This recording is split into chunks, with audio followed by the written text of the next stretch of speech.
भारत सरकार की ओर से आयोजित सरदार @ 150 यूनिटी मार्च एक भारत आत्मनिर्भर भारत कार्यक्रम की राज्य स्तरीय प्रेस वार्ता कार्यक्रम में पहुंचने पर मैं प्रियंका मलिक, जिला युवा अधिकारी, मेरा युवा भारत फरीदाबाद की ओर से आपका हार्दिक अभिनंदन और स्वागत करती हूँ।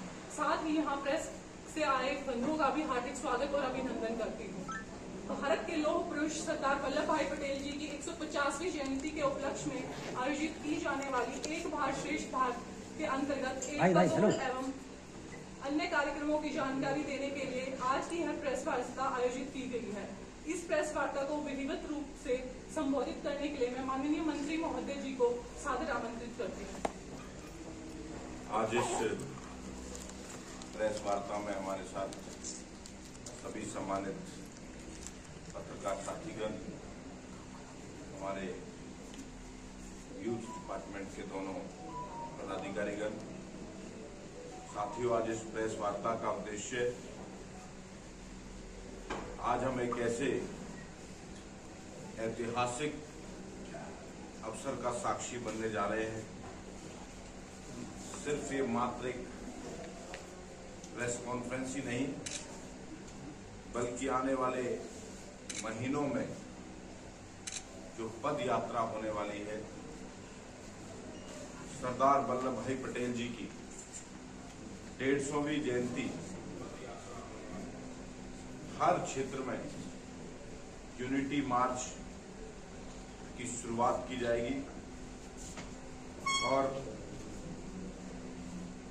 उस पुरुषार्थ को हर युवा, हर वो व्यक्ति नमन करेगा। उस व्यक्ति ऐसी महान विभूति को नमन करेगा जिसने बिखरे हुए पूरे भारत को एक सूत्र में परोकर अखंड भारत का स्वरूप दिया था। ऐसे लौह पुरुष सरदार वल्लभ भाई पटेल जी के जो व्यक्तित्व था और उनकी असली शक्ति केवल लौह दृढ़ इच्छा शक्ति ही नहीं थी, बल्कि एक अड़ग विश्वास था कि भारत एक है, भारत अखंड है और भारत सदा सर्वदा अखंड रहेगा। साथियों, यही विश्वास जिसे आज विकसित भारत 2047 के संकल्प के रूप में इस देश के प्रधानमंत्री नरेंद्र मोदी जी ने आगे बढ़ाने का संकल्प लिया है, उसी के निमित्त पूरे देश को इस 150वीं जयंती सरदार वल्लभ भाई पटेल जी की उस जयंती के रूप में ये भारत के लोग मनाएंगे। इसकी शुरुआत 6 अक्टूबर को ministry of youth affairs Bharat सरकार ने माई भारत पोर्टल के माध्यम से डिजिटल रूप से रीलों के माध्यम से हमारे युवा आने वाले समय पर एक रील जो हमारे युवा आजकल देखते हैं उसको पूरे युवाओं के बीच कि सरदार वल्लभ भाई पटेल जी के व्यक्तित्व, सरदार वल्लभ भाई पटेल जी की दृढ़ इच्छा शक्ति, सरदार वल्लभ भाई पटेल जी के विचार वो हर रील के माध्यम से इस प्रदेश और देश के युवा वर्ग साथियों पर पहुंचेंगे। मैं ऐसा मानता हूं कि अगले 2 महीने में हर मोबाइल हो या हर डिजिटल प्लेटफॉर्म हो, हर जगह सरदार पटेल जी की एकता की बात हर युवा, हर वो व्यक्ति जो डिजिटल चीजें इस्तेमाल करता है वो आपको करता हुआ दिखाई देगा। जब ये भारत एक राष्ट्र की नई ऊर्जा से भर उठेगा, हर 2 महीने बाद, इसके 2 महीने बाद सरदार पटेल जी के विचारों के साथ हर भारत के व्यक्ति पर पहुंचेंगे, ऐसा मेरा पूरा भरोसा है। ये यात्रा, इस अभियान की शुरुआत 31 अक्टूबर से 25 नवंबर तक हर जिला स्तर पर हर लोकसभा में 3 दिवसीय पद यात्रा होगी। 8 से 10 किलोमीटर की ये पद यात्रा होगी और उस पद यात्रा में अलग अलग प्रकार की गतिविधियां, अलग अलग प्रकार के कार्यक्रम, चाहे वो स्कूल कॉलेजों में सरदार पटेल जी के जीवन पर वाद विवाद हो, प्रतियोगिता हो, निबंध हो, या सरदार पटेल जी के जीवन पर जुड़ी हुई संगोष्ठियों का आयोजन हो, या नशा मुक्त भारत की प्रतिज्ञा युवाओं को दिलवाई जाएगी। सरदार पटेल जी की इस जो 150वीं जयंती के लक्ष्य में जो पद यात्रा निकलेगी, स्वदेशी मेले लगेंगे, जहां पर गर्व से लोग कहेंगे कि हम स्वदेशी हैं और स्वदेशी अपनाएंगे। जगह जगह पर योग और चिकित्सा के शिविर लगेंगे। बड़े स्तर पर सरदार पटेल जी की 150वीं जयंती के उपलक्ष्य में बड़े स्तर पर स्वच्छता अभियान चलाया जाएगा। एक जो इस देश के यशस्वी प्रधानमंत्री श्री नरेंद्र मोदी जी ने एक हमारे आने वाली पीढ़ी के लिए कि हमारा आने वाली पीढ़ी पर्यावरण शुद्ध रखे, पर्यावरण अच्छी सांस ले सके, उसके लिए एक पेड़ मां के नाम पर्यावरण संरक्षण अभियान चलाया हुआ है। इस प्रकार की गतिविधियां सरदार पटेल जी को के बारे में नुक्कड़ नाटकों के माध्यम से भी ये यूथ डिपार्टमेंट उनके जीवन पर आधारित कुछ फिल्में, कुछ जानकारियां जरूर इस आने वाली पीढ़ी को, युवाओं को देगा। आने वाले समय पर विकसित भारत बनाने का जो संकल्प, एक विजन मोदी सरकार ने की जो जन कल्याणकारी योजना है, उन पर भी हम प्रदर्शनी लगाकर आने वाली पीढ़ी को, युवाओं को एक जानकारी देंगे। जो विजन इस देश के प्रधानमंत्री नरेंद्र मोदी जी ने विकसित भारत में 2047 तक कैसे होगा, उसका विजन जो इस देश के युवाओं के सामने रखा है, उसकी तरफ भी मुझे लगता है कि बहुत अच्छे से एक मील का पत्थर ये पद यात्रा उसमें होगी। इसमें NSS हो, NCC हो, अलग अलग स्वयंसेवी संगठन, बड़े बड़े खिलाड़ी हों, इन्फ्लुएंसर हों, अच्छे यूट्यूबर हों, हमारे अभिनेता हों, हर प्रकार के लोग इस यात्रा में जुड़ेंगे।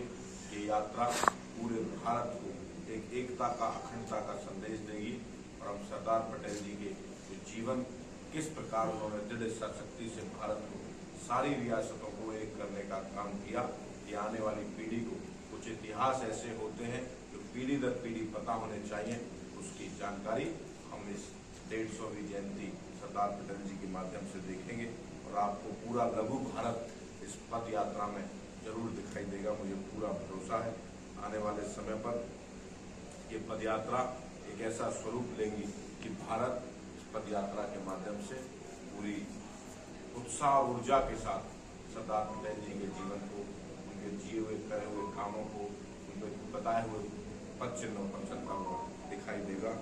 इस यात्रा में हर जिले से 2-2, 4-4 युवा निकलकर सरदार पटेल जी के जन्म क्रम सद से केवड़िया तक 150 किलोमीटर की ये पद यात्रा, ऐसे हर जिले के युवा 5-5 युवा निकलकर उस यात्रा में शामिल होंगे। ऐसी यात्रा का आयोजन भारत सरकार की यूथ अफेयर मिनिस्ट्री द्वारा, हरियाणा सरकार की यूथ अफेयर मिनिस्ट्री द्वारा, जिसमें सामाजिक संगठन से लेकर कॉलेज के युवा और स्कूलों के युवा तक इस कार्यक्रम में हिस्सा। Thank you. 3 दिवसीय चलेगी यात्रा एक डिस्ट्रिक्ट के अंदर, तो कोई रूट मैप या किस तरीके कोई निर्धारण किया गया है?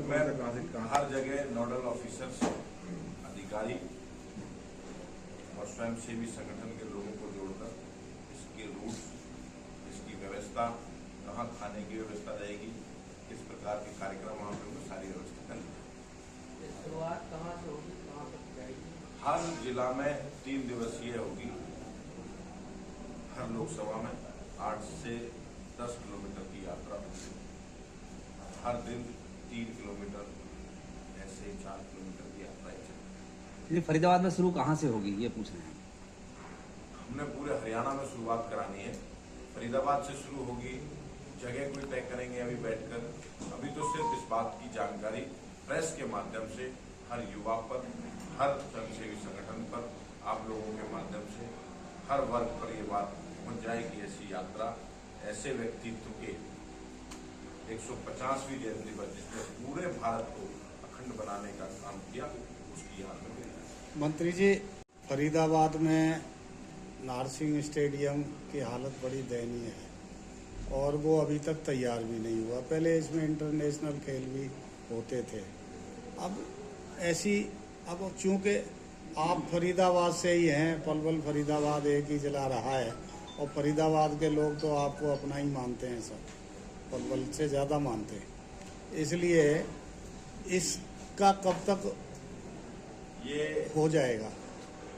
ये अभी म्युनिसिपल कॉरपोरेशन के अंडर था, स्कूल शुरुआत में नहीं था, अभी भी म्युनिसिपल कॉरपोरेशन पे ही है। लेकिन चूंकि एक खेल विभाग का जुड़ा हुआ मुद्दा है, इसकी जानकारी मेरे पास है।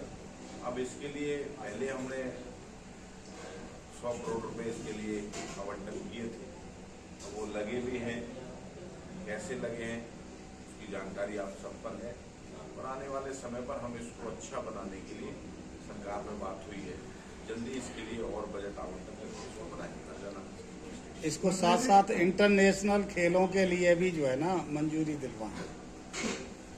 करेंगे, जरूर कोई डिमांड आएगी तो 100 करोड़ की आप मान रहे हैं मंत्री जी, 100 करोड़ की आप बात खुद कह रहे हैं कि 100 करोड़ किस तरीके से लगे, कैसे नहीं लगे, तो क्या जिस तरीके से ये घोटाला एक तरीके से कह सकते मैंने हैं घोटाला नहीं कहा, मैंने आपका 100 करोड़ रुपए आवंटन जिस हुए तरीके से लगा वो आपने देखा होगा। वही तो कहानी है। तो इसमें जो अनियमितताएं बरती गई है, क्या उनके खिलाफ अब संबंधित ये खिलाफ कार्रवाई होगी? ये काम अधिकारियों का है। अगर किसी की शिकायत आती है, आपको लगता है कि कोई बात हुई है, आप भी फरीदाबाद के वासी हो और सब शिकायत दे सकते हो, उस पर जांच होगी। अगर कोई आपको अनियमितता लगती है मंत्री जी, 12 साल बाद लगभग हरियाणा में ओलंपिक गेम्स होने वाले हैं, कब होंगे और इससे कितना फायदा हरियाणा के युवाओं को मिलने वाला? आपके एक संबोधन में सुना था कि 17 साल बाद जी 17 साल हरियाणा ओलंपिक संघ के गेम होने वाले हैं।